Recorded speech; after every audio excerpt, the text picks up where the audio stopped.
Convocados por um instinto que reclama uma religação à natureza, a importância da alteridade das plantas e uma vontade urgente de proximidade da terra, a Malvada realiza ao longo de 2022 e 2023 um projeto de criação artística imerso em complexidade, tensão e dúvidas.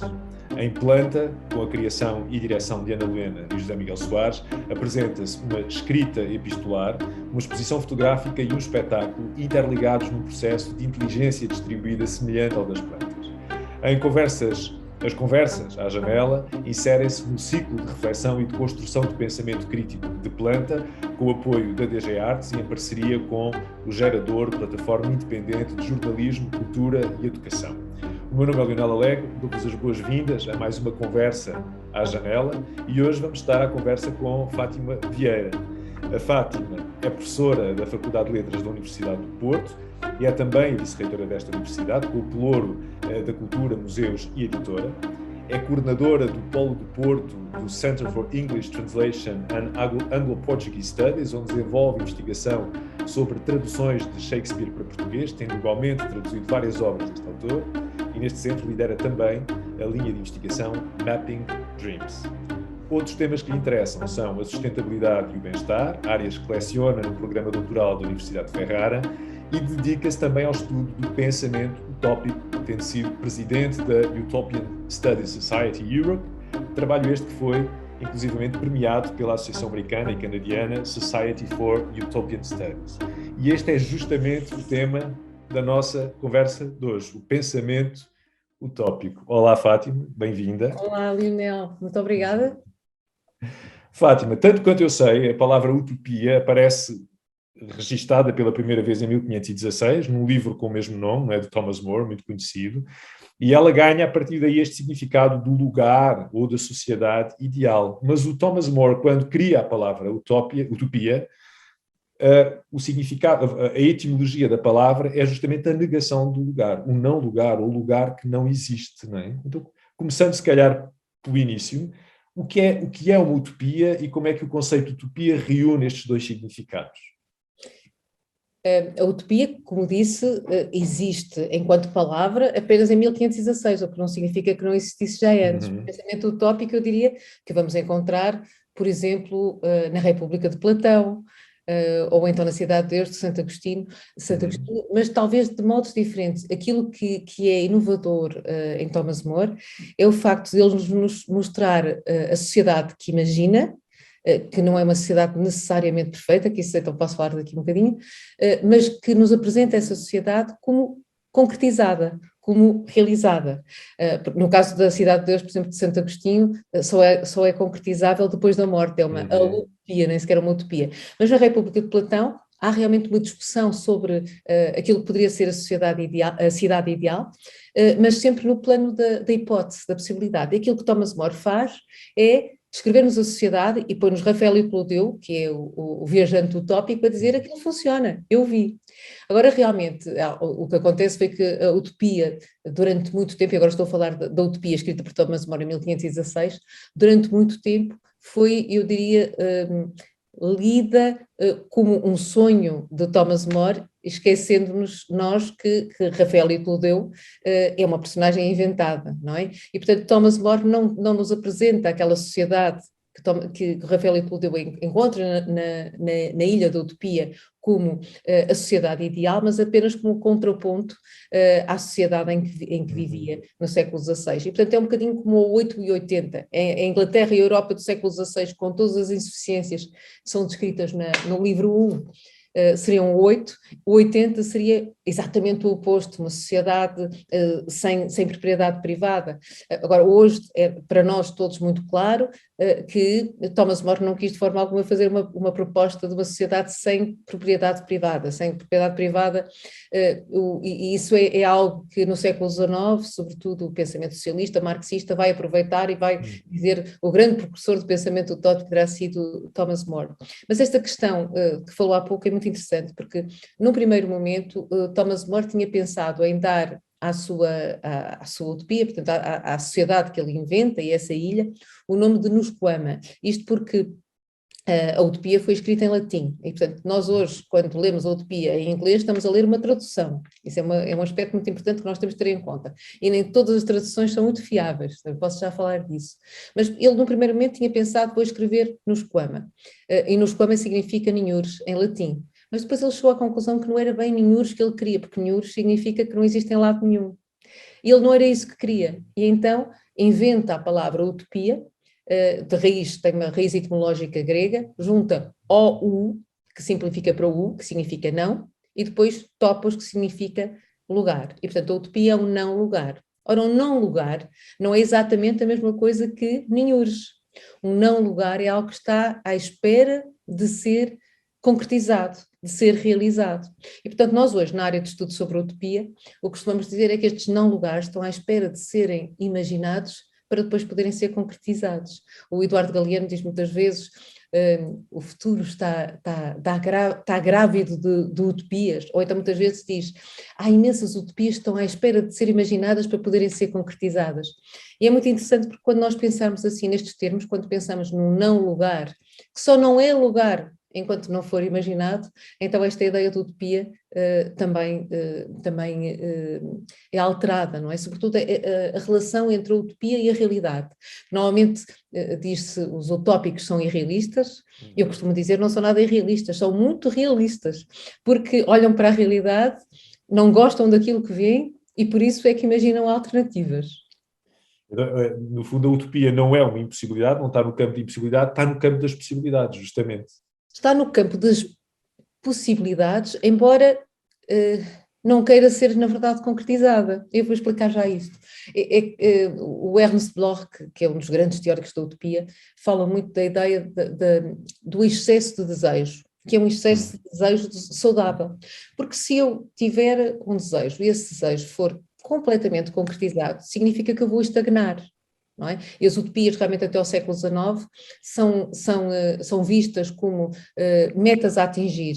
Mas a partir, sobretudo, do momento em que nós temos as eucronias, que são utopias que são situadas no futuro, elas tornam-se cada vez mais dinâmicas, e este aspecto dinâmico é importante.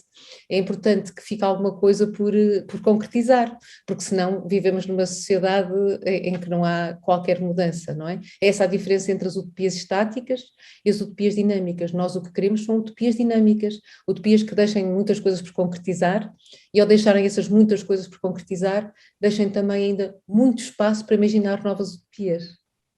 Então, as utopias cumprem um papel social, nesse caso. Elas cumprem um papel social importante, de nos fazer caminhar em direção a algo. Claro que sim, eles são, eu diria, o agente de mudança. As utopias são uma ferramenta de mudança, não é? Se nós, eu costumo dizer, se nós não imaginarmos, ficamos sempre alternativas, ficamos sempre no mesmo lugar. E mais ainda, a partir do momento em que imaginamos alternativas, e este é um dos aspectos mais interessantes para mim, a partir do momento em que nós imaginamos alternativas, é nossa responsabilidade se decidirmos não seguir esse caminho, se decidirmos ficar onde estamos. Não é? Portanto, é uma responsabilização. O facto de o ser humano ser... Há vários estudos que mostram que o nosso cérebro é um órgão prospectivo. Não é? O nosso cérebro está virado para imaginar o futuro. É disso que nós nos distinguimos, é nesse sentido que nos distinguimos, aliás, dos outros seres não humanos, não é? Nós temos um órgão prospectivo, um cérebro que é um órgão prospectivo que está preparado para imaginar o futuro. Isso está descrito também em termos, também as neurociências têm-se dedicado à descrição. Aliás, nós sabemos como é que se imagina o futuro, nós estamos continuamente a ir buscar experiências do nosso passado, que vamos reorganizando, vamos imaginando e pensamos, se me acontecer aquilo, como é que eu vou reagir? O que é que eu vou fazer? E, portanto, toda a ciência assenta nesse pressuposto, na verdade, não é? De prever o futuro. A ciência é isso, não é? Sim, embora na área da utopia nós não lidemos normalmente com o conceito de futuro. Nós temos, isto é algo que eu quando falo com outros colegas estrangeiros, por exemplo, se forem ingleses, eles não conseguem compreender porque não têm uma palavra que nós temos no nosso vocabulário, que é o devir, é a diferença entre o futuro e o devir. Que nós normalmente não utilizamos muito esta diferença, ou não acentuamos muito esta diferença quando estamos a falar em português, mas que os franceses reconhecem e concretizam, que é a diferença entre futur e avenir. O futuro é aquilo que vai acontecer de certeza, não é? Portanto, há o passado, há o presente, que é aquilo que nós estamos agora aqui a fazer. O futuro é aquilo que vamos ver que vai acontecer amanhã quando acordarmos. Mas depois há o devir, que é aquilo, todos os futuros possíveis, tudo aquilo que nós somos capazes de imaginar. E a utopia situa-se exatamente nesse mundo de possibilidade, nesses mundos possíveis. E, portanto, é um exercício de prospecção, se assim quisermos dizer, e por isso é que quando nós falamos da utopia hoje, na área de estudo sobre a utopia, falamos tantas vezes da perspectiva, e sobretudo a perspectiva francesa, aquilo que normalmente chamamos la prospective de Michel Godet, que nos anos 60 nos dizia que o futuro é aquilo que nos dá sentido para o nosso presente, não é? E, portanto, o futuro é que nos indica também qual é o caminho que nós temos de seguir neste presente. Se eu quero uma sociedade mais justa, se quero uma sociedade sustentável, se quero uma sociedade com uma maior proximidade da natureza, é exatamente essa sociedade do futuro que vai determinar aquilo que eu posso fazer, ou que eu devo fazer no presente. E, portanto, neste sentido, podemos dizer que também que a utopia nos abre caminhos para o futuro, muitos caminhos para o futuro, e é importante que nós pensemos sempre de uma forma plural. Esta conversa estava a fazer lembrar uma outra conversa que nós já tivemos aqui sobre o conceito japonês de Ma, só para fazer aqui a ligação, para depois, enfim, poderão escutar outra conversa. Não sei se a Fátima está familiarizada com este conceito de Ma, mas o conceito de Ma é um conceito de um entre-espaço, que é justamente o espaço da possibilidade, que aparece, por exemplo, representado na arte ou na arquitetura, aos olhos dos europeus como um espaço vazio, e que os europeus, os ocidentais, olham para o espaço vazio como um espaço onde não há nada, mas que os japoneses olham para esse espaço como o espaço da possibilidade. E, no fundo, é um bocadinho isso. A utopia é, se calhar, este espaço de possibilidade entre o real e o sonho, não é? É aí que tudo pode acontecer, que as coisas podem nascer. Sem dúvida, é essa página em branco que está à espera de ser pensada, de ser escrita, não é? E realmente aquilo que nós também temos que pensar se nós virmos bem, não há nada que exista hoje que não tenha sido antes imaginado. Estou a falar, logicamente, de produtos e que não tenha sido sonhado. E aquelas que são as grandes revoluções, não é? As conquistas, por exemplo, do voto universal, não é? Inclusive a emancipação feminina, todas as grandes conquistas, inclusive as descobertas científicas, as grandes descobertas científicas, todas elas foram alguma vez sonhadas, foram alguma vez imaginadas. Quer dizer que houve alguém que teve a coragem de inscrever essa ideia de possibilidade numa folha em branco, não é? E, portanto, realmente é muito bonita essa articulação que fez agora com esse conceito, que nos leva a compreender melhor realmente o que é que faz a utopia. A utopia preenche folhas, que podem ser folhas do nosso futuro se nós assim o quisermos, e, portanto, estabelece de uma forma muito mais perfeita a relação entre o nosso presente e o nosso futuro. Mas, por exemplo, se nós olharmos para a nossa sociedade de hoje, não sei se eu posso fazer se posso enfim, fazer esta análise, mas quando nós olhamos para a nossa sociedade de hoje, né, para o conforto que nós temos, para o acesso àquilo que hoje nós consideramos condições básicas de sobrevivência, né, o saneamento, o acesso à saúde, etc., a nossa relação com a tecnologia, até o ócio que nós temos hoje comparado com o que tínhamos há 100 ou 200 anos atrás, poderíamos imaginar que isto tudo faria parte de uma visão utópica das pessoas que viveram nesse passado, não é? Mas hoje, quando olhamos para hoje conseguimos compreender que tudo isto tem consequências que se calhar há 100 ou 200 anos nós não conseguimos prever, não é? Que é a destruição dos ecossistemas, o desequilíbrio da natureza, e agora vivemos mesmo uma situação em que podemos dizer, estamos aqui a pensar como é que será a sobrevivência da nossa espécie. Isto significa que a ideia do desenvolvimento, a nossa ideia de desenvolvimento ainda hoje e de progresso assenta numa visão utópica que estava errada e que temos que corrigir. Não sei se podemos... Eu diria que as utopias não estão... Nunca são erradas. Podem estar erradas. Não, no sentido... Tem a ver com os instrumentos e a forma como nós os utilizamos, não é? Eu posso utilizar, quem diz isso muitas vezes, a Ivan Illich, que diz, não é, que eu posso usar um martelo quer para construir uma casa, quer para destruir ou para matar alguém, e portanto a culpa não é do martelo. E com o pensamento utópico também é isso que nós encontramos. Mas há há talvez uma diferença que me parece essencial chamar a atenção, de falar, que é a diferença entre ideal e idealização. Quem faz essa distinção de uma forma muito clara é o professor Adalberto Dias de Carvalho, também remetendo para outros filósofos franceses, mas o que é o seguinte, a utopia lida com o ideal, não é? Portanto, qual é o ideal que eu tenho? O ideal é de uma sociedade justa, uma sociedade em que todos tenham bem-estar, uma sociedade onde todos encontram um lugar, e depois há idealizações. O que é que são as idealizações? São as cristalizações de várias ideias. Portanto, a minha idealização pode estar errada, o que não quer dizer que o meu ideal esteja, não é? Não sei se está a entender. Há alguma coisa que é diferente, mas esta distinção entre ideal e idealização parece-me bastante importante. Mas às vezes também tem a ver, o facto, há uma coisa que nós tínhamos no passado que era utopias que eram sobretudo grandes narrativas, não é? Esta ideia de que há uma causa e depois há uma consequência, não é? Foi assim que nós vivemos com as grandes narrativas ao longo de todo o século XIX. Nós hoje não trabalhamos na área de estudo sobre a utopia com as grandes narrativas, trabalhamos sobretudo com esta ideia de diferentes conceitos, diferentes perspectivas, todas que se inscrevem naquele futuro, não é? Nessa página em branco, que muitas vezes podem ser até antagónicas, outras vezes podem ser complementares, mas que não se apresentam como o único caminho possível. O que eu quero dizer é que antigamente parecia ou pensava-se o único caminho possível para se alcançar um determinado estádio da sociedade é este.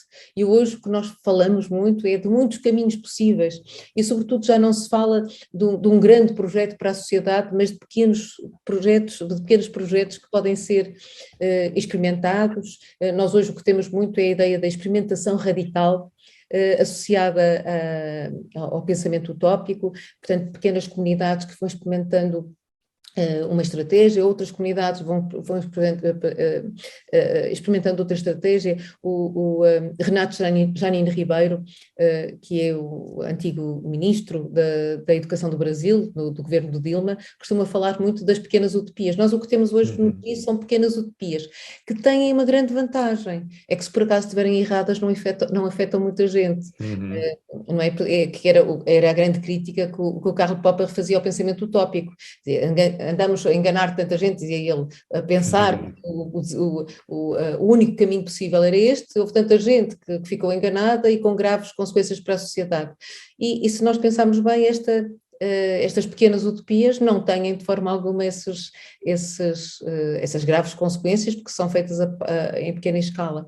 Mas nós hoje, na área de estudos sobre a utopia, eu queria só dizer que quando eu digo nós hoje, algumas pessoas na área de estudo sobre a utopia, porque há naturalmente diversas perspectivas, mas eu então, se calhar vou dizer no meu trabalho e na forma como tenho vindo a trabalhar com a utopia, e no que respeita à relação do ser humano com a natureza, que no fundo é também aquilo, é sobretudo o vosso tema, eu cada vez mais, ou cada vez menos falo da ideia de desenvolvimento sustentável e cada vez mais trabalho com a ideia do desenvolvimento regenerativo. Uma perspectiva, o que significa que estamos a utilizar uma perspectiva positiva, até de psicologia positiva, que é no fundo aquilo que faz também o pensamento utópico. Esta ideia de que o ser humano, é lógico que nós sabemos que destruiu muito da natureza e vai continuar, não é? Portanto, é um dos grandes agentes destruidores da natureza, nós hoje sabemos perfeitamente isso. Mas também esta ideia de que os seres humanos podem também ser encarados como catalisadores de saúde, da saúde do nosso planeta, se assim quisermos dizer, não é? Portanto, os seres humanos são capazes de destruir, mas também são capazes de regenerar e podem ser agentes regeneradores muito ativos. E, portanto, esta consciência parece muito importante. Eu diria que em termos da nossa relação, ou da relação do ser humano com a natureza, é exatamente este modelo que nós agora estamos tendencialmente a seguir, não é? Esta ideia de que o ser humano é capaz não apenas de tornar o nosso desenvolvimento sustentável, mas é capaz de mudando, alterando a sua relação com os outros seres humanos, com a natureza e com os animais, é capaz de encontrar paradigmas regenerativos. E este modelo regenerativo tem sido cada vez mais popular. Hoje, diria eu, portanto, é um modelo que é repleto de promessas, não é? Que nos dá significados férteis, diria eu, que nos dá uma visão de esperança. E, portanto, parece-me cada vez mais importante dentro do pensamento utópico falarmos deste modelo regenerativo, não é? Desta visão regenerativa, que é uma visão transformadora. Uhum. Mas quando nós falamos, até mesmo dos discursos ambientais e das utopias ambientais, aquilo que nós vemos, aliás, como há pouco falava, não é, digamos, das utopias plurais, das pequenas utopias, mas nós vivemos num mundo, na prática, parece-me a mim, cada vez mais polarizado, cada vez mais dividido entre dois polos, não é, entre o nós e os eles, e mesmo também na questão enfim, de todo o discurso ambiental, não é? Quando nós olhamos, por exemplo, para o caso da Greta Thunberg, não é?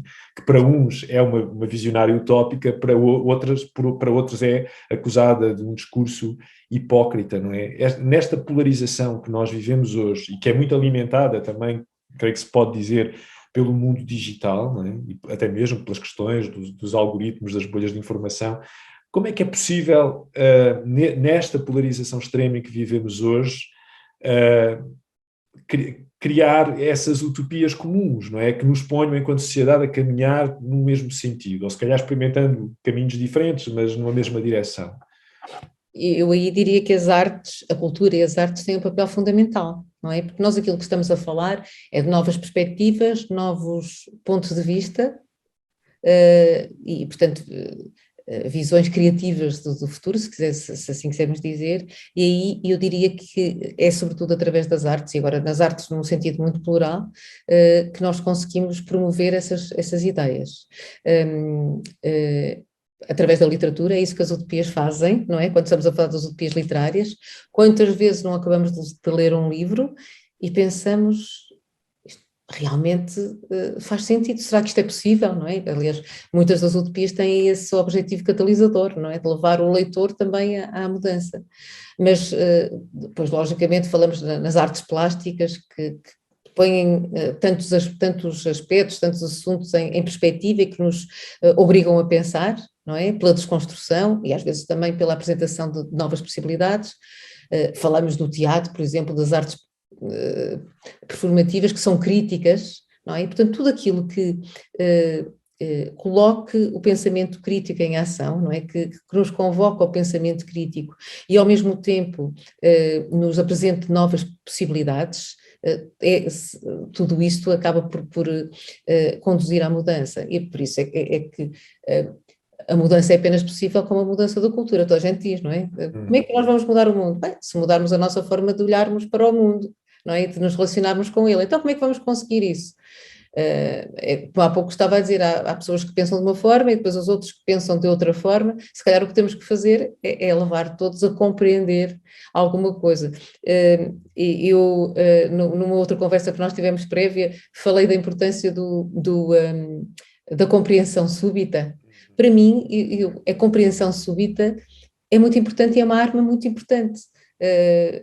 Por exemplo, há uma série de livros que me levaram subitamente a compreender alguns aspectos, não é? E que me levaram, inclusivamente, depois a agir, a mudar o meu comportamento. Por exemplo, era que estava a dizer, um dos livros é este, de uma teoria da democracia complexa, de Daniel Innerarity. Ele escreveu em espanhol, em castelhano, em 2020, eu li-o em 2021, quando saiu. E é um dos livros que ultimamente tem iluminado a minha forma de olhar para o mundo. Ele, basicamente, o que diz é que nós não podemos olhar o mundo e ler o mundo com instrumentos do século XIX, porque ele está a falar da democracia, não é? Ele diz que nós tentamos falar de democracia no século XXI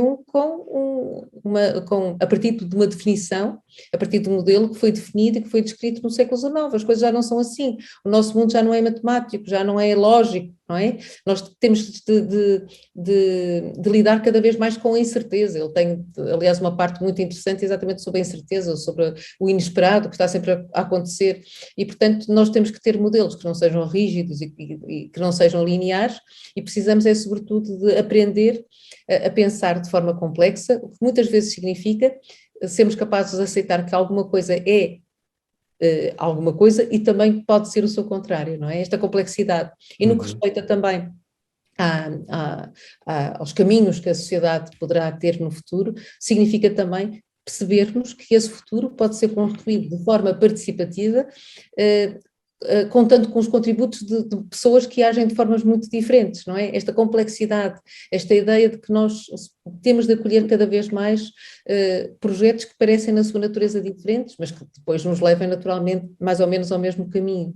Essa ideia parece muito importante, mas nesse sentido eu diria que a cultura e que a arte, em particular, é que é, sem dúvida, o instrumento mais potente, se assim podemos dizer, porque a arte tem um impacto espantoso na sociedade, não é? Através da arte nós imaginamos novas possibilidades. E pode ser que depois de termos visto essas nossas novas possibilidades, sejamos capazes de compreender o caminho, ou um dos caminhos possíveis. Mas esta ideia da compreensão súbita. Eu fiquei sempre muito... esta ideia da compreensão súbita, eu compreendia, não sei se podemos dizer, quando visitei pela primeira vez a Galeria da Biodiversidade, que pertence ao Museu de História... No Porto, exato. Porto, que pertence ao Museu de História Natural e da Ciência. Que foi, aliás, foi casa da Sofia de Melo Breiner Anderson, não é? Exatamente, e também do Ruben A., que era o primo dela, não é? Também como escritor, mas no projeto de reabilitação e de transformação no museu da Galeria da Biodiversidade esteve envolvida, foi o curador principal, o Jorge Wagensberg, portanto foi o designer da exposição permanente, e ele colocou lá umas vitrines, que chamou vitrines hipercúbicas de compreensão súbita. E então, no fundo, qual era a tese do Jorge Wagensberg? É que nós somos capazes de compreender melhor os fenómenos, ou um objeto, ou o que quer que seja, se nós tivermos instrumentos de comparação, ou não é, possibilidade de os compararmos. Quer dizer, eu sou capaz de compreender, por exemplo, um ovo, eu digo já porque é que estou a falar de ovos, sou capaz de compreender um ovo, a sua forma, a sua cor, se eu puder comparar com outros ovos. É? E então temos, por exemplo, uma vitrine hipercúbica de compreensão súbita, onde temos vários ovos, com vários, portanto, alguns cilíndricos, esféricos, e outros ovoides, de diferentes cores, e nós compreendemos, por exemplo, que a evolução foi sempre no sentido dos ovos terem abandonado a sua forma esférica para uma forma ovoide, e isto porquê? Porque se eles forem esféricos caem muito mais facilmente do ninho. E, portanto, rolam para longe, não é? Exatamente. Mas aí o que é que nós encontramos? Muitos, e depois uma das coisas que nós compreendemos subitamente, se alguém nos perguntar, olha para aqui, para esta vitrine, o que é que tu compreendes? Realmente os ovos são cada vez mais com aquela forma ovoide, não é? E então outra coisa que vês, não há ovos grandes, portanto com esta forma ovoide e escuros, mais escuros, portanto somos capazes de compreender muitas coisas. Por exemplo, uma outra vitrine hipercúbica tem também representadas todas as raças de cães e depois põe-nos em relação com o lobo. E portanto eu acho que há uma série de livros e obras de arte, portanto a arte de uma forma geral, que nos dão este entendimento súbito das coisas, não é? Nós compreendemos que as coisas... Por exemplo, eu lembro-me que o primeiro livro do Damasio que li, assim, de forma mais entusiástica, com isto ligado à utopia, ele não fala de utopia, mas para mim na altura foi bastante interessante, foi o Erro de Descartes, não é? Quando ele começa com aquela descrição do indivíduo capataz que perde uma parte, não é? Tem uma detonação e ele perde uma parte, salvo erro, o lóbulo frontal esquerdo, e o que acontece é que ele continua vivo, mas não é capaz de planear o futuro. Portanto, é a partir daqui que depois o Damasio diz, nós temos no nosso cérebro uma parte que é dedicada ao planeamento do futuro. Isto também eu disse, bem, realmente é aí que nós encontramos, há uma explicação biológica também para o planeamento do futuro. E, por exemplo, há um outro texto do Damasio, que é o outro, que é a estranha forma das coisas, que é dos tais em que eu mais uma vez compreendi subitamente e ele tem toda a razão. E é muito interessante porque ele fala, neste livro, fala da nossa, a nossa evolução homeostática. E o que ele nos diz é que, portanto, eu posso ler só um bocadinho aqui? Sim, sim, claro. Só para perceberem, não é? Portanto, no fundo, a homeostasia, o que nós encontramos, é um processo que nós encontramos em todos os seres vivos, não é? Ele diz ele assim, na página 42. A homeostasia tem a ver com um conjunto fundamental de operações no cerne da vida, desde o primeiro e há muito desaparecido ponto de partida na bioquímica original até ao presente. Portanto, ele diz: a homeostasia é o poderoso imperativo inato cujo cumprimento implica, em cada organismo vivo, seja ele grande ou pequeno, nada mais, nada menos do que persistir e prevalecer. Portanto, o que é que acontece? Sempre que um organismo, qualquer que ele seja, se sinta ameaçado, o que ele faz é arranjar estratégias para persistir e prevalecer. Depois diz ele: a parte do imperativo da homeostasia que diz respeito a persistir é transparente. Conduz à sobrevivência e é tido como garantido, sem qualquer referência ou reverência. Depois continua à frente. A parte da homeostasia relativa ao prevalecer é mais subtil e raramente reconhecida. Garante que a vida é regulada não só dentro de limites compatíveis com a sobrevivência, mas que seja também conducente ao florescimento, a uma projeção dessa vida no futuro de um organismo ou de uma espécie. Isto pareceu-me, eu na altura, disse, mas então onde é que ele quer chegar com isto? E realmente, pensando, porque ele depois a partir daqui tira ilações, não é? A partir de uma consideração biológica, que realmente nós pensando agora, infelizmente, nos vírus, não é? Na Covid, por exemplo, nós vemos o que é que acontece, o que é que acontece ao vírus, sentindo-se ameaçado, não pretende apenas persistir, ele pretende é prevalecer, pretende florescer. Então como é que faz? Como é que ele faz? Como é que fazem os vírus? Os vírus juntam-se todos para atacarem o inimigo. E o que ele diz, o Damásio, é que nós, seres humanos, ainda continuamos, temos inscrito nos nossos genes este instinto homeostático, o que significa que quando nos sentimos ameaçados, o que é que nós fazemos? Nós juntamos em primeiro lugar, vamos proteger os nossos amigos, a nossa família e o nosso país, e aí nascem os nacionalismos. E lutamos contra aqueles que são diferentes de nós. E por isso é que nós temos estas atitudes xenofóbicas, etc. E é muito interessante que neste livro ele acaba por mostrar ou por analisar o comportamento da própria sociedade com este princípio homeostático das pessoas e sobretudo mostrando que é muito difícil ao ser humano combater este seu instinto para proteger aqueles que são iguais a si, ou que são os seus, contra os outros, ou da ação dos outros que são diferentes dele. E depois é muito interessante, é triste, mas o que ele diz é que, infelizmente, está-nos inscrito nos nossos genes, o que significa que temos poucas perspectivas de mudança nos próximos, diz ele, milénios, mas há uma outra coisa que é possível fazer, que é a homeostasia cultural. Então foi aí que eu dei o clique e disse: homeostasia cultural. Compreensão súbita. O que é isto? Pois, aí tive a compreensão súbita, mas também está relacionado exatamente com esta mudança de atitude. A homeostasia cultural é quando nós somos capazes de vencer o nosso instinto de defendermos apenas os nossos interesses por oposição aos outros, não é? E, portanto, nós o que precisamos é realmente, para caminharmos para o nosso futuro, é de sofrermos esta homeostasia cultural que combate o nosso instinto para rejeitarmos o outro, não é? E para defendermos apenas os nossos interesses e daqueles que nos são queridos. Eu até estou aqui a fazer uma relação entre o que está a dizer agora e o que disse há pouco, não é? Da mudança da sustentabilidade para a regeneração. De facto, a sustentabilidade leva muito ao conceito de subsistir, mas a regeneração é isso, é prevalecer, é florescer, não é? Há essa diferença também nesses dois conceitos. É que é totalmente diferente e, portanto, este modelo também é inspirador nesse sentido, não é? É como a resiliência, toda a gente fala hoje de resiliência. A resiliência dos materiais significa os materiais terem a capacidade para voltar ao estado em que estavam. Ora, nós não queremos voltar, eu não quero, depois da pandemia, voltar ao estado pré-pandémico, eu quero encontrar um mundo melhor, não é? Quero construir esse mundo melhor e, portanto, eu diria que subsistir não me chega, não é?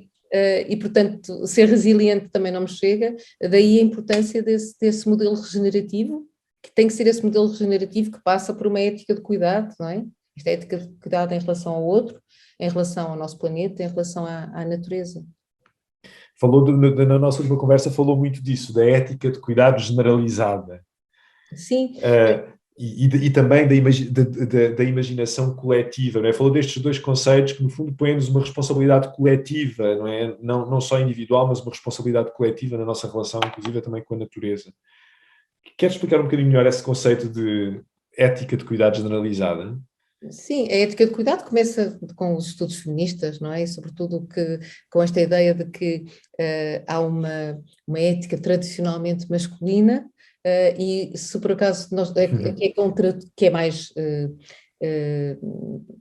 racional, e portanto que seria importante contrapor uma outra ética dita feminina, mais apoiada na emoção, na empatia com as pessoas e tendo mais sempre em conta a relação e o contexto, não é? Portanto, é aí que começa nos estudos feministas, mas depois é generalizada, não é? E esta ética que nós temos, e portanto os próprios estudos feministas falam muito desta relação do ser humano com a natureza, do ser humano com os outros, portanto essa ética de cuidado está agora hoje inscrita, direi, acho que posso dizer assim, no pensamento utópico.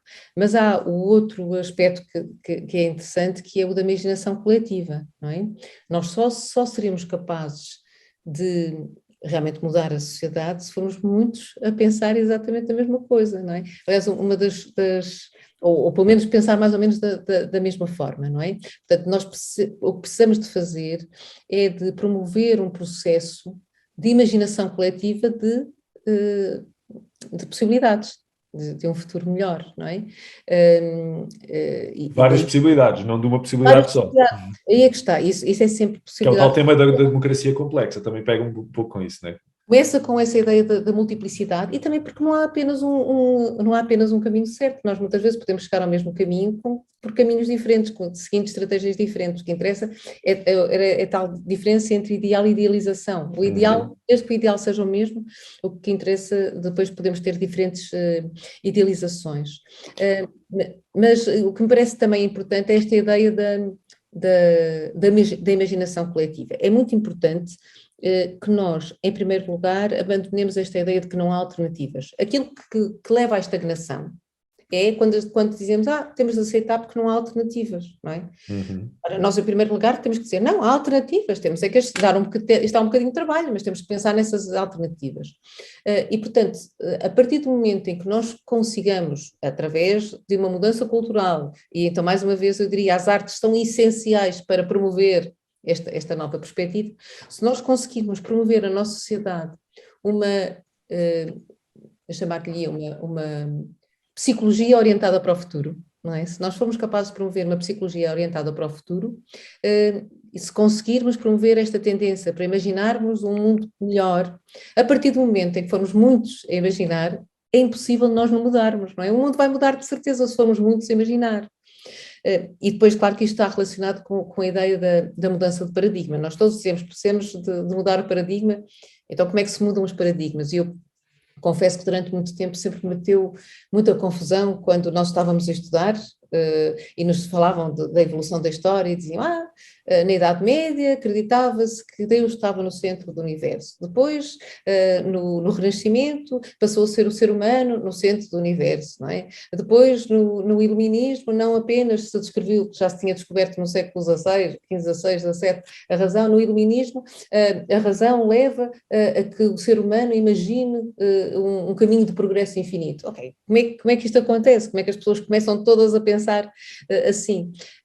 E eu diria que hoje, porque já tenho esta palavra, este conceito do insight, não é? O inglês, desta compreensão súbita, eu realmente acho que houve uma série terá havido uma série de fatores que terão levado as pessoas a compreender que é assim. Claro que não aconteceu tudo ao mesmo tempo, não é? Claro. Mas há realmente uma compreensão de que o modelo anterior estava errado e que, portanto, tinham mesmo de abandonar o modelo e essa forma de pensar e perspectivar. Portanto, esta compreensão súbita, que é um processo individual, não é? Se nós inscrevermos realmente num processo de imaginação coletiva, eu estou convencidíssima de que será possível mudar o paradigma. E mais uma vez aí, a cultura e mais uma vez aí as artes no centro da cultura têm um papel fundamental, não é? Na apresentação destes imaginários. E agora, voltando assim mais para o campo da prática, quais é que são os exemplos práticos de experiências utópicas, em particular na relação com a natureza, que lhe têm interessado ou que têm despertado assim mais a atenção?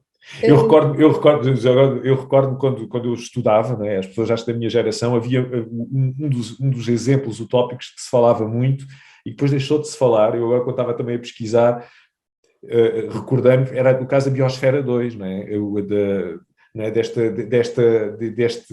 Este desejo de construir quase como uma terra artificial, idealizada, mas que depois, pelos vistos, depois deixou de se ouvir falar, estive a ler e parece que não correu assim tão bem a experiência, né? Mas que exemplos é que... Há uma série de comunidades intencionais, portanto é essa a designação correta quando estamos na área de estudo sobre utopia, comunidades intencionais que passam exatamente por um regresso à natureza. E estas comunidades intencionais têm-se multiplicado, aliás, agraçaram sobretudo na altura do movimento hippie, mas hoje nós encontramos com outras características um pouco por todo o mundo mesmo.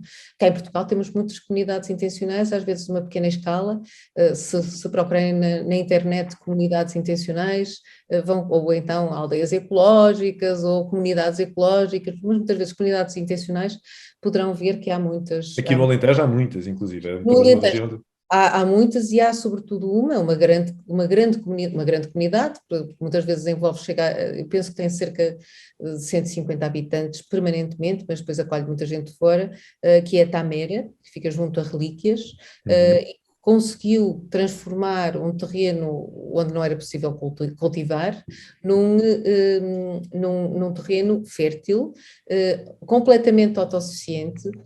Aí é que está, temos uma sociedade que vive em comunhão com a natureza, que constrói as casas com os materiais disponíveis, que cozinha com fornos solares, mas que é também, ou que foi altamente tecnológica nas soluções que encontra para combater, por exemplo, a seca, não é? Eles, portanto, é uma comunidade internacional, foi fundada por alemães, mas tem gente de todo o mundo, mas conseguiram criar, eu penso que era 17 ou 18, grandes lagos artificiais, e com eles conseguem regar tudo aquilo que cultivam, e portanto são totalmente autossuficientes. Nós encontramos muitas destas experiências um pouco por todo o mundo, na Europa também, na Índia, por exemplo, há várias experiências, há outras experiências também de sustentabilidade, passa também com harmonia com a natureza, estou a pensar, por exemplo, em Auroville, embora esteja muito ligada também a experiências da arquitetura, no âmbito da arquitetura sustentável, mas portanto há muitos modelos de comunidades que se tornam cada vez mais autossuficientes. Eu devo confessar isto, que eu acho muito interessantes essas experiências, acho que depois só são interessantes se realmente as comunidades não ficarem fechadas dentro, não é? Se não ficarem confinadas a esse espaço e se não interagirem com as outras comunidades. O que eu quero dizer, no fundo, é que eu gosto muito destas experiências se elas forem feitas em contexto aberto. Nós não podemos todos ir viver para o campo, toda a gente sabe. Exato. Nem todos queremos, não é? Nem todos queremos ir viver para o campo, não é? Mas sobretudo nós sabemos, se calhar o que temos que encontrar, quem vai para o campo, fantástico, pode fazer essas experiências, tem a ver com os tais futuros e as próprias estratégias de futuro, mas nós sabemos que, eu penso que é 80%, ou tudo aponta para que 80% da população mundial em 2050 viva na cidade. E portanto, como é que nós conseguimos fazer com que haja bem-estar para tanta gente, sem perder o contacto com a natureza? Há já uma série de experiências que estão a ser feitas, prédios que se tornam praticamente em jardins do princípio ao fim, que têm inclusivamente pequenas hortas, andares que têm pequenas hortas nos seus terraços. Há uma série de estratégias. Eu também devo confessar que também o meu sonho não é de forma alguma viver num prédio com 100 andares e com um terraço que seja um quintal, não. Eu prefiro realmente este nosso forma de viver mais horizontal do que vertical. Mas o que é interessante é vermos que há pelo menos esta procura de estratégias diferentes. Às vezes, para nós concretizarmos alguns dos nossos ideais, também não é preciso assim. Eu vou dar o meu exemplo. Eu vivo em Évora. Évora é uma cidade média, não é? Mas que apesar de tudo, apesar da sua escala confortável, muita gente ainda está dependente do automóvel, por exemplo. O meu conceito de cidade ideal seria uma cidade onde eu pudesse andar de bicicleta para todo lado, que eu já ando, efetivamente, mas com segurança, não é? Mas depois vêm as pessoas que usam automóvel, parece que tem que haver sempre um confronto, parece que não podemos conviver. É claro que nem toda a gente pode andar de bicicleta, mas também nem toda a gente pode comprar um automóvel. Uma cidade que consiga responder aos dois seria uma cidade ideal, do meu ponto de vista. Essa é a cidade dos 15 minutos, sim. Quando nós estamos a Exato. falar em termos urbanos, é a cidade dos 15 minutos que está a ser ensaiada já há muito tempo e com muito sucesso, por exemplo, em Paris, que é uma cidade enorme, não é?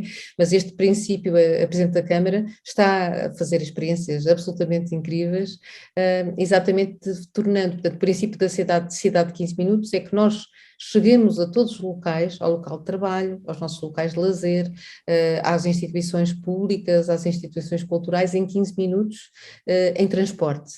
Não é? Eu vivo no Porto e tenho a infelicidade de viver na Baixa do Porto, o que significa que não posso andar de bicicleta. Tive já muito mais experiências, no Porto realmente não se consegue, em Lisboa sei que já consegue, já se consegue. consegue-se E há 15 anos as pessoas diziam que era impossível. Sim, e portanto há uma transformação das cidades. Aqui no Porto, eu penso que ali na Avenida, na Foz, na Marginal, claro que se consegue. Aqui nas ruas mais pequenas, mais estreitas, não se consegue. Mas esta cidade de 15 minutos também está ligada a um outro imaginário urbano que é interessante, que é um imaginário de maior intimidade e de maior conhecimento dos próprios cidadãos, não é? Cada vez mais, quando se fala desta cidade ideal, hoje, falamos de uma cidade que em vez daquelas avenidas largas, enormes e não é, infinitas, onde ninguém se conhece, que seja substituída por ruas mais estreitas, portanto que aproximam mais as pessoas e que obrigam as pessoas também a aproximar-se. Mas sim, mas eu diria que quando nós falamos também da nossa relação com a natureza, se calhar nós podemos ter um bocadinho de tudo, não é? Nós podemos viver na cidade e depois podemos passar temporadas no campo, onde podemos realmente ter outras experiências. E como há pouco também disse, nem toda a gente queria viver na cidade, viver no campo sempre, não é? Portanto, temos uma transformação que é importante, que é a situação do nomadismo digital, não é? Há hoje cada vez mais profissões que permitem o teletrabalho, o que significa que as pessoas podem viver em qualquer ponto do mundo, podem viver na zona mais recôndita e, portanto, podem ter já bons padrões de vida, também em termos ecológicos, não é? Em termos de respirar um ar puro, muito mais saudável. E, portanto, neste sentido, eu diria que a revolução digital e a transição digital está a permitir também esse regresso à natureza. Mas o que eu acho pode parecer paradigmático, mas pode parecer até quase um contrassenso, não é? Como é que a tecnologia e o digital, mas não têm que ser opostos, não é? A nossa relação com a natureza. De forma alguma, até pelo contrário, podemos conhecer melhor a natureza recorrendo à informação que nós temos no nosso telemóvel, por exemplo. Eu que não sei nada, infelizmente, não sei nada sobre árvores, eu olho para uma árvore e dificilmente sou capaz, aquelas mais óbvias, claro, mas as outras não sou capaz, se calhar recorrendo ao digital, que sou capaz de compreender que árvore é que é aquela, ou que planta é aquela. E, portanto, pelo contrário, mais uma vez é aquela questão do instrumento e de como o utilizamos, não é? O problema não está no instrumento, o problema está como nós o utilizamos. E sem dúvida que o digital é essencial eu diria que é um instrumento hoje essencial e imprescindível para a construção de uma sociedade democrática, não é? Com a partilha de conhecimento, com tudo aquilo a informação que nós encontramos hoje. Como forma de participação também, não é? Mesmo como forma de participação. Participação, como forma de informação, não é? Embora nós dependamos também, logicamente, do Google, não é? Os motores de busca que nos vão apresentando aquilo que realmente querem e não aquilo que poderia parecer mais óbvio, mas o que é certo é que pode ser também um instrumento para a participação democrática, sem dúvida, e sobretudo uma fonte de conhecimento, não é? O conhecimento é ali partilhado e podemos aprender tanta coisa na internet. E portanto este digital, e que nos liga, não é? nós estamos a ter esta conversa que seria impossível há uns anos atrás. Estamos em locais... A esta distância, pelo menos, sim, possível. Que é muito interessante, porque eu há uns anos ainda nem se falava, nem se imaginava que esta nossa conversa por meios telemáticos, como agora se diz, nem nessa altura se pensava que seria possível. Eu estava a li um artigo do Paulo Serra, que dizia, este era logo do princípio sobre a análise da internet, e então falava de um conceito que me pareceu muito interessante, que era co-emplacement, que era o seguinte: nós, antigamente, com quem é que discutíamos as questões que nos interessavam, os assuntos que nos interessavam? Bem, tínhamos que nos cingir às nossas opções, aos nossos vizinhos, aos nossos amigos, as pessoas que estavam connosco na escola, na universidade. Hoje, esta noção de lugar, que era o que condicionava os nossos grupos, não é? Eu estava condicionada antigamente às pessoas ou estávamos todos condicionados às pessoas que viviam junto de nós, eram aquelas com que falávamos, a não ser que quiséssemos escrever. Mas hoje... E que muitas vezes partilhavam do nosso contexto social, até mesmo ideológico, né? Tinham experiências semelhantes às nossas. Sim, mas portanto os nossos amigos eram as pessoas que viviam connosco no nosso local, e depois os outros podemos telefonar de vez em quando ou escrever, mas agora a internet, e sobretudo agora com estes desenvolvimentos, faz com que o lugar seja um lugar virtual onde se encontram pessoas com os mesmos interesses. Não é? Portanto, pessoas com os mesmos interesses, mas que vivem em locais muito diferentes. Portanto, esta possibilidade de nós conhecermos pessoas com os mesmos interesses que nós, e que que nos podem, exatamente porque têm a nossa forma de pensar, nos podem mostrar outras possibilidades e, portanto, evoluir, porque o que é importante é a interação com o outro e a forma que nós vamos sempre aprendendo com o outro. Há um outro autor de que eu gosto muito, que é o Byung-Chul Lian, que é um autor coreano, aliás, alemão de origem coreana, que tem um livro, é tal questão da compreensão súbita, chama-se a expulsão do outro. E ele o que diz é que, sobretudo com as redes sociais, nós estamos a ser cada vez mais condenados à mesmidade. Ou seja, as pessoas que são nossas amigas nas redes sociais são as pessoas que pensam exatamente como nós, não é? E que recebem a mesma informação que nós, porque os algoritmos definem assim. Exatamente, e ele falava, portanto, e muitas vezes a mim o que me acontece, há pessoas, quando dizem aquilo que eu acho que é uma barbaridade, e que infelizmente há muita gente a dizer barbaridades, eu já não quero ser amiga, e então rejeito. E o que ele diz é que o grande problema que nós temos quando não aceitamos o outro, aquele que pensa diferente de nós, é que ficamos condenados à mesmidade, não somos capazes de evoluir. Se os nossos amigos só pensarem exatamente como nós, é um problema. Entanto, nós precisamos de acolher o estrangeiro no sentido do outro, o que pensa de forma diferente de nós e que é capaz de nos levar a novas perspectivas, a novas formas de olhar o mundo e de pensar, perceber também o nosso futuro. E no fundo, para nós conseguirmos concretizar este ideal da democracia complexa, não é? Através da imaginação coletiva, de facto, é isso mesmo. Creio eu, precisamos de encontrar oportunidades de ter experiências coletivas com pessoas que pensam de forma diferente de nós. Não é? E, nesse caso, os museus podem ser um espaço fundamental, não é? Os espaços culturais, um espaço, uma peça de teatro, não é? São espaços de experiência coletiva com pessoas muitas vezes diferentes de nós. Não é? Esse é o... E aí é que está, há pouco estávamos a falar da cultura, não é? Eu acho que é a cultura com arte no centro, mas nos museus, por exemplo, eu acho que são fundamentais. Os museus podem ser cada vez mais plataformas de inovação social, cada vez mais. Eu no outro dia estive a ler um artigo que dizia que as pessoas acreditam naquilo que dizem os museus, não sei se tem noção disso, Lionel. Portanto, as pessoas podem não acreditar às vezes em algumas coisas que são ditas, por exemplo, pelas universidades ou pelos governos, mas se virem no museu autoridade. O museu é considerado uma autoridade relativamente isenta e autónoma, é muito interessante. E, portanto, nos museus nós podemos, por exemplo, cada vez mais apostar numa comunicação de ciência e de uma comunicação cultural que se relaciona exatamente com esta nossa forma de nos relacionarmos com a natureza. Eu estou a pensar no Museu na Galeria da Biodiversidade outra vez, não é? Onde realmente eu acho que ninguém sai de lá indiferente e sem perceber que realmente o nosso papel e o único caminho é nós preservarmos a biodiversidade em todos os sentidos, não é? E, portanto, o museu é sem dúvida um espaço que pode ser cada vez mais utilizado para esta mudança de percepção. Claro que depois também temos que levar as pessoas até ao museu, a quererem entrar em museus, não é? E temos que deixar a ideia do museu mais antiga, não é? Nós vamos ver apenas uma exposição e temos de encontrar no museu, por exemplo, com uma peça de teatro lá dentro. Um museu que nos convoca também à participação, não é? Portanto, realmente, quando falamos destes modelos de mudança, não é? Que nos podem levar à mudança, estamos a pensar numa cultura que apela à participação, à co-criação, à co-produção, não é? Ou um museu como a Galeria da Biodiversidade, que pode ser, que já é só por si, por exemplo, uma experiência estética também, ele próprio, não é? A própria exposição. É verdade, aquilo é o Museu da Arte e Ciência, não é? Um projeto Exato. magnífico, é um projeto magnífico, como eu disse, do Jorge Wagensberg, também do Nuno Ferrand, que foi o grande obreiro do museu e o arquiteto do Nuno Valentim. É um projeto fantástico de arte e ciência, onde nós somos levados à tal compreensão súbita das coisas, tendo essa experiência estética, não é? Porque essa experiência estética é importantíssima, não é?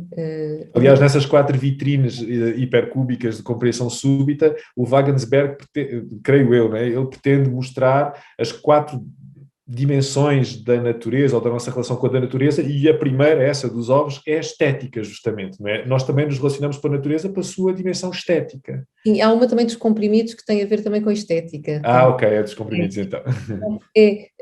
Sim, e tem a ver com a emoção, tem a ver com a tal ética de cuidado, não é? Portanto, a estética é importante também porque inclui a emoção, não é? Nós reagimos.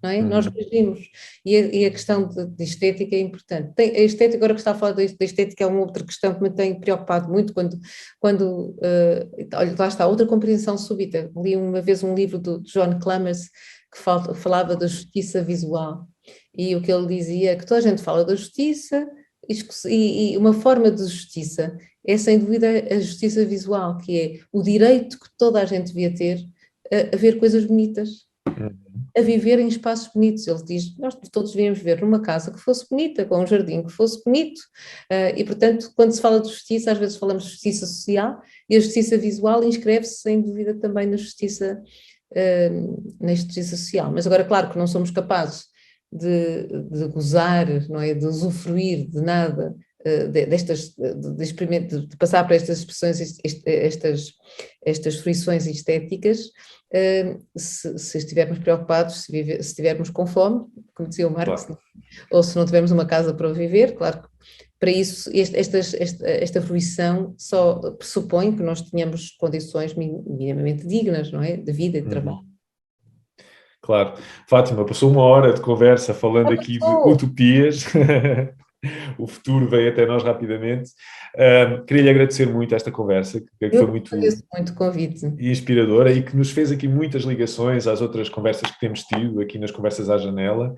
E, portanto, queria-lhe agradecer muito, e queria convidar a Fátima e às pessoas que nos ouvem a ouvir então as outras 4 Conversas à Janela que tivemos no âmbito do projeto Planta, da autoria da Malvada, com os temas Jardins e Paisagens, Espaço Comunicativo de Eventuais Relações, que falámos aqui, Abnegação e Extrativismo e Paisagens Transgénicas. Fátima, muito obrigado. Obrigada, eu vou ouvir sem dúvida, e aproveito para dar os parabéns à Malvada por este projeto extraordinário, como outros projetos. Estão a fazer o trabalho que eu estava a dizer, não é? Que é através da cultura, através da arte, pode ser que esta mudança de que nós todos precisamos realmente ocorra, e que haja muitas compreensões súbitas a partir destas conversas. Obrigada e muitos parabéns. Obrigado, eu agradeço em nome da Malvada também. E nós encontramos então em breve numa outra janela digital, ou, aliás, nesta mesma janela digital, mas com outras conversas. Até breve.